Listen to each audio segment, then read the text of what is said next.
आपले नवापूर विधानसभा क्षेत्राचे विद्यमान आमदार आहे, नवापूर मध्ये वास्तव्यात राहतात, तरी या नवापूर शहराचा विकास कुठे रखडलेला आहे आजपर्यंत त्यांना दिसलेलं नाही.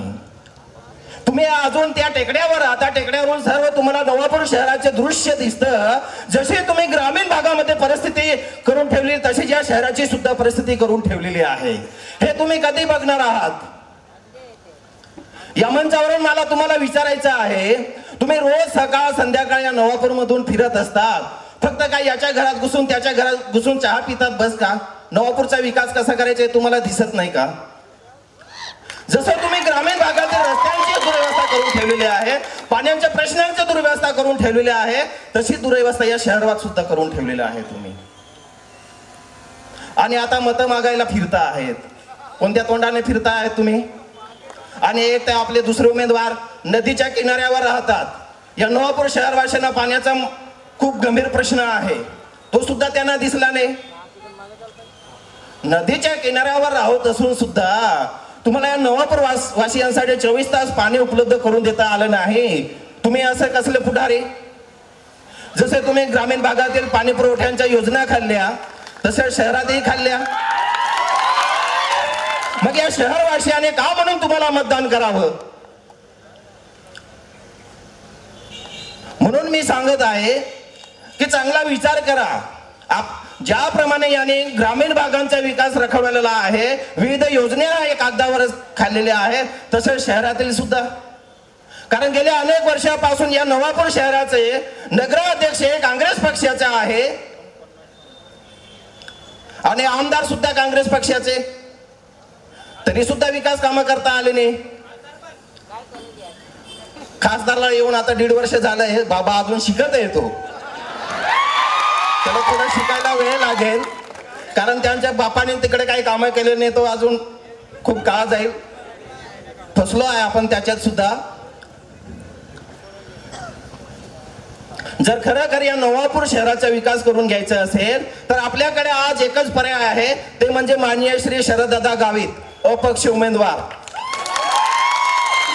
आज मला या मंचावरून सांगायचं आहे की आज आपल्या ग्रामीण भागातील अनेक माता भगिनी भाऊबंधके शहरामध्ये बाजारपेठेमध्ये येत असतात. काही माता भगिनी बाजारपेठेमध्ये भाजी विक्रेत्याचे दुकानं लावत असतात, त्यांना सुद्धा व्यवस्थित दुकानं लावण्यास तुम्ही सोय करून दिलेली नाही. एवढे वर्ष काय तुम्ही झोपा काढत होते का? आणि आता म्हणत आहे आम्ही शहरासाठी हे करू ते करू. ज्या जनतेने तुम्हाला निवडून दिलेलं आहे आणि त्या जनतेच्या मतांचं तुम्हाला कदर नाही, हाच का तुमचा विकास? आणि ते आपले भरतदादा आज गावोगावी खुर्च्या देऊन देत फिरत आहे. खुर्च्या दिल्याने विकास होत नाही मित्रांनो. आपल्या कुटुंबाच्या उदरनिर्वाहासाठी आपल्याला रोजगार हवा, आपल्या कुटुंबाच्या उदरनिर्वाहासाठी आपल्याला एखादी चांगली योजना हवी, आणि ती तशीच योजना आज आपल्या ग्रामीण भागाच्या जनतेपर्यंत माननीय श्री शरददादा गावित यांनी पोहोचवलेला आहे. आणि तसंच जसं आपल्या ग्रामीण भागामध्ये आज गरीब राहत आहे, सुशिक्षित बेरोजगार राहत आहे, तसंच शहरामध्ये सुद्धा राहत आहे. त्यांच्याकडे कधी लक्ष देणार आहात तुम्ही? कारण गेल्या कित्येक वर्षापासून तुमच्या दोघा कुटुंबामध्ये सत्ता होती, आणि जेव्हा निवडणूक आली की तेव्हा सांगत फिरता आहे की आम्ही नवापूर शहरासाठी हे करू ती व्यवस्था करू. आता जितू दादाने म्हटलं नवापूर शहरामध्ये एवढ्या वर्ष राज करून तुम्ही एक मुतारी बांधू शकले नाही, ही मोठी शोकांतिका आहे तुमच्यासाठी. अरे कमीत कमी तुम्ही बांधू शकले, तुमच्या घराचे दरवाजे तरी उघडे करून द्या. हे आमच्या ग्रामीण भागातले लोक येऊन तिथे तरी त्यांची व्यवस्था करून घेतील. का तुमच्याकडे निधी नव्हता का? का तुमच्याकडे अधिकार नव्हते का? तुम्हाला अधिकार माहिती नाही?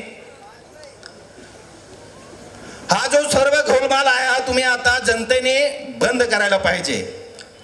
म्हणजे येणाऱ्या 20 तारखेच्या दिवशी आपण जास्तीत जास्त ग्लास या चिन्हावर मतदान करून या दोघांनाही शहरातून तुम्ही नवापूरकरांनी पळवून लावा. जोपर्यंत हे नवापूर मधून तुम्ही यांना पळवून लावणार नाही तोपर्यंत ग्रामीण भागाचा विकास होणार नाही. आणि जोपर्यंत हे ग्रामीण भागाचा विकास करतील नाही तोपर्यंत शहराचे सुद्धा हे करणार नाही.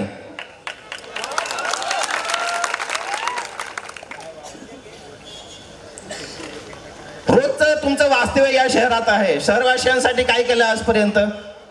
कुठे कधी सभेमध्ये सांगितलं? ग्रामीण भागांसाठी तर काही केलेच नाही आहे, पण कमीत कमी शहरवासियांसाठी जे केले असेल ते तरी शहरामध्ये सांगत फिरा.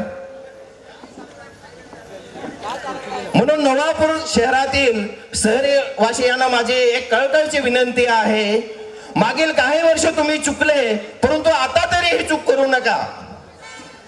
येणाऱ्या 20 तारखेला 9 नंबरचं बटन आहे, काचेचं ग्लास आहे. माननीय श्री शरददादा गावित यांचे ते चिन्ह आहे. आपल्या शहराचा विकास हे तेच करू शकतील, हे मी या मंचावरून तुम्हाला आज सांगत आहे. कारण आज आम्ही त्यांना ग्रामीण विकासाचे शिल्पकार म्हणून माननीय श्री शरददादांना ओळखतो. कारण जेवढे विकास कामे गेल्या कित्येक वर्षामध्ये झालेले नाही ते या आज आम्ही 1.5 ते 2 वर्षामध्ये ग्रामीण भागामध्ये बघत आहे. आणि हे जर तुम्हाला बघायचं असेल तर तुम्ही येणाऱ्या 20 तारखेच्या दिवशी न चुकता सर्वांनी ग्लासवर मतदान करा आणि जास्तीत जास्त मताने निवडून आणून आपण माननीय श्री शरददादांना विधानसभेत पाठवू आणि आपल्या शहरी भागाच्या ज्या समस्या आहेत त्या समस्या त्यांच्याकडून सोडवून घेऊ. आम्ही तर त्यांना ग्रामीण भागाच्या समस्या सांगून ठेवलेल्याच आहे आणि ते आम्ही सोडवून मागूच, परंतु तुम्ही सुद्धा त्यांना एकदम व्यवस्थित मतदान करा आणि शरददादांना आमदार बनवून आणण्यास एक मोलाचे योगदान द्या मतदान करून. म्हणून जाता जाता या मंचावरून सांगतो, येणाऱ्या 20 तारखेच्या दिवशी ज्यावेळेस आपल्या शहरामध्ये खेडेगावामध्ये जिल्हा परिषद शाळा आहेत त्या ठिकाणी ज्यावेळेस तुम्ही मतदान करायला जाणार त्यावेळेस जे मशीन असेल त्याच्यावर 9 नंबरचं बटन आहे ते दाबूनच मतदान करा.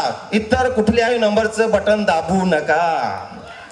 नाहीतर इतर कुठल्याही नंबरचं बटन दाबलं जसं आपण गेली 5-10 वर्ष आपल्या गावांचा आपल्या शहरांचा विकास काम रखडलेला आहे ते पुन्हा 5 वर्षांसाठी रखडेल. म्हणून येणाऱ्या 20 तारखेला 9 नंबरचे बटन दाबून मतदान करा. एवढंच मी या मंचावरून तुम्हाला सांगू इच्छितो. जय हिंद, जय भारत, जय म्हशी, जय श्रीराम, जय आदिवासी.